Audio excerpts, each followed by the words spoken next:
Greetings, humans. Welcome to my laboratory. This is where I experiment with sounds and rhythms in order to excite certain emotions in my human subjects, in order to get them to buy my music, to pay me back for all the damage they've done to me, trying to make me normal. Whatever that is.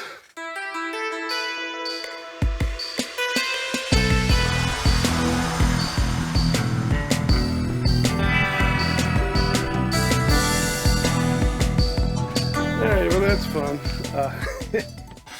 One of my alter egos, mad scientist, Marvin Batty. And no, the name Batty isn't just, mad. There's actually a sci-fi reference for that. He's his brother. I did synthesize him after all, right? My face is crooked and this is normal. And it's like, look in the mirror. No, there you go. Okay. But I don't know if that light's blocking my face now. Anyway, what's great about those goggles is nobody can see me reading the script. Blocks my eyes, and so you can't tell that I'm reading while I'm talking. So some future topics we're going to discuss is Grandpa's Piano, my psych report, project update, why my music is better than today's music. Did I write that? Just how broken my brain really is. The backstory to my TEDx talk. ABA therapy is awful for autistic kids. Words.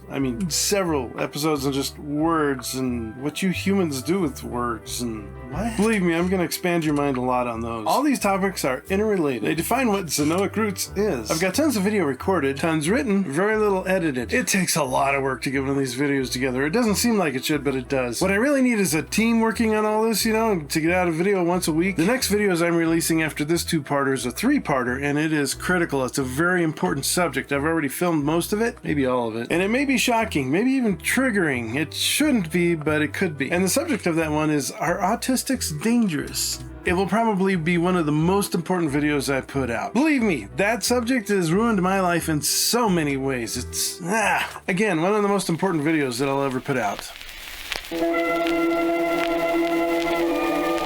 But this is a music channel. Let's talk about music. It is one of the most important elements of my life. Just how deeply music is ingrained and an essential part of my life. How it defines me. Music goes deeper into my life than it does the average person by a lot. And I'm going to prove that in this video and the second part as well. We're going to discuss two songs. The first song I ever vocalized and the first song I ever played on a musical instrument. That'll be on the next video. Researching this, I was amazed at how deep and profound. The conclusion on this is... wow. Get ready. Okay, so this video we're going to discuss the first song that I ever vocalized, that I actually hummed. And I hummed this song before I ever had my words, so I couldn't sing it yet. But there's your first clue. I hummed a song before I could speak words. It was the very first controlled, purposeful utterance from me. I was a baby, a toddler. Back in 2011, I interviewed my parents on a lot of subjects. I didn't get any video, but I did get audio, so check it out. Yeah, you were a happy baby. You hummed all the time. Yeah, monotone. But then as you got older, that turned into singing. You hum. This is fascinating for this baby to sit here, 3 months old, humming. And that humming turned into singing.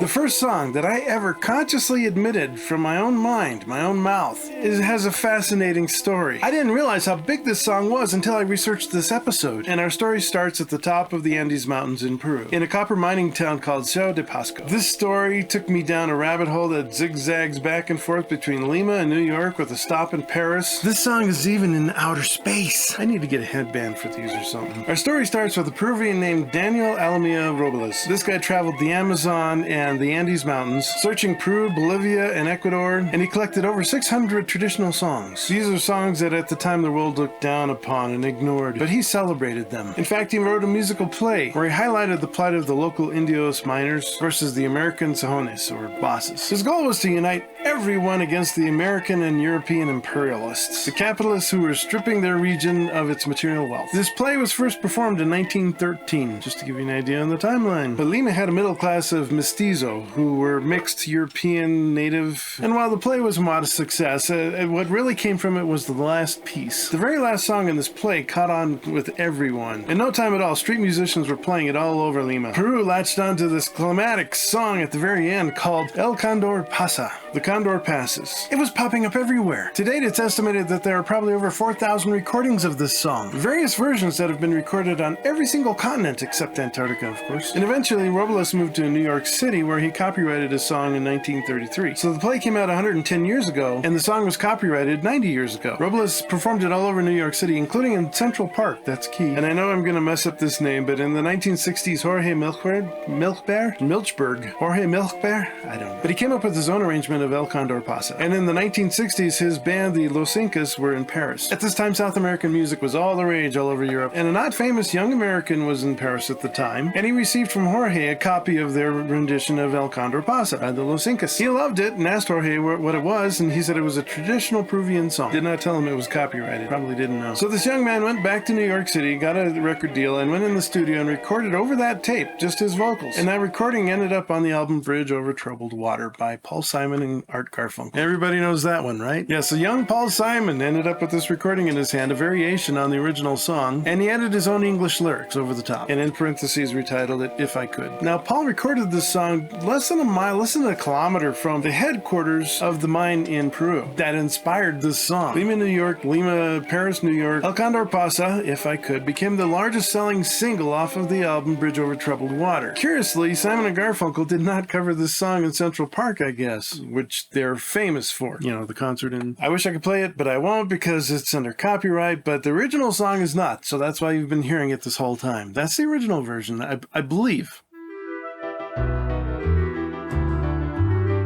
Then I come along. Dad tells the story. He would stand behind me in the car when we were going someplace because they didn't have seatbelts required then.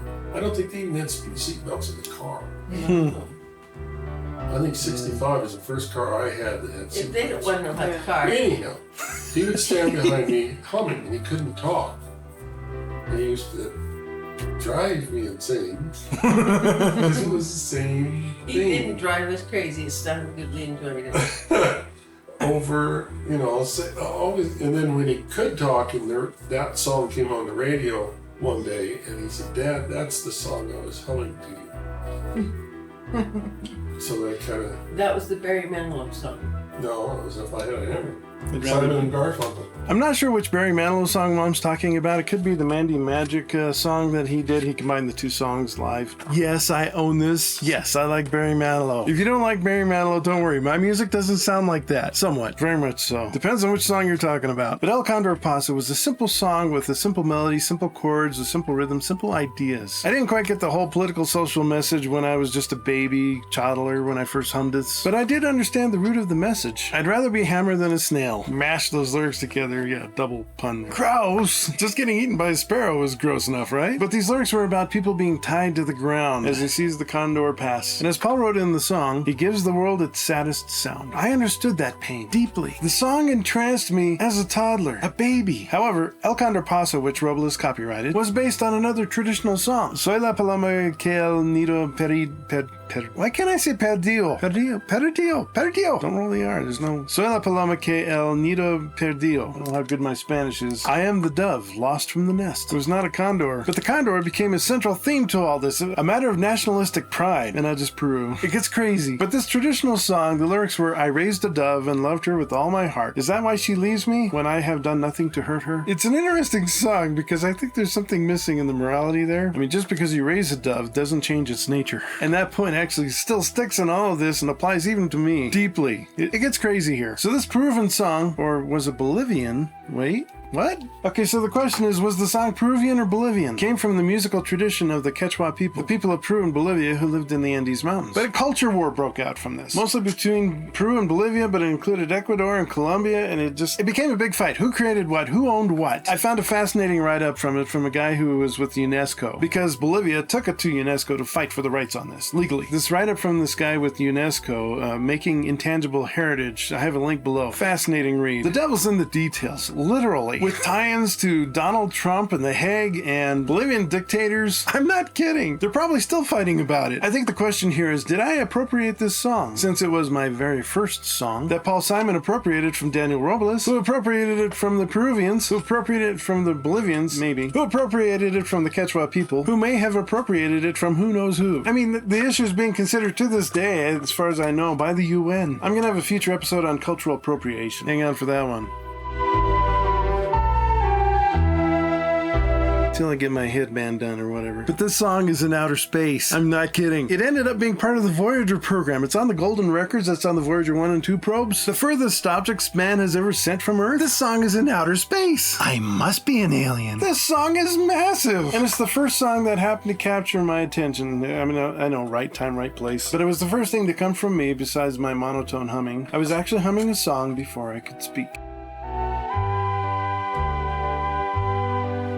My goodness, it is so difficult to keep these episodes short. Originally, this was supposed to be one episode, but it got so long, fine, I'll divide it into 2 parts. So catch the second part, the first song that I ever played. In the meantime, keep your heads up while we try to figure out how to fix mine. Thank you for making it to the end of this video. The algorithm looks for that, so it really does help me out. Check out the links below to all kinds of items related to this song. Watch out for trolls and scammers in the comment section. And please leave a comment. What was your first song, the first piece of music that you ever sang? And I'm always open to suggestions, anything that can help me figure out what happened up here, along with your experiences. I desperately need a new camera so I can get some quality footage for my music videos, so please check out zoologicroots.com. There's a link to my shop, and you can get t-shirts and hats and maybe a duffel bag or a bandana for your dog. zoologicroots.com. You owe me anyway. Like, subscribe, ring the bell, anything to help me. The algorithm watches all that. Please share this on your social media so you can get that warm, fuzzy feeling knowing that you did right by me. I hope you found something to gain from this video. Be good to each other, especially as aliens. You are humankind. Please be both. Love ya. You be good now. You hear?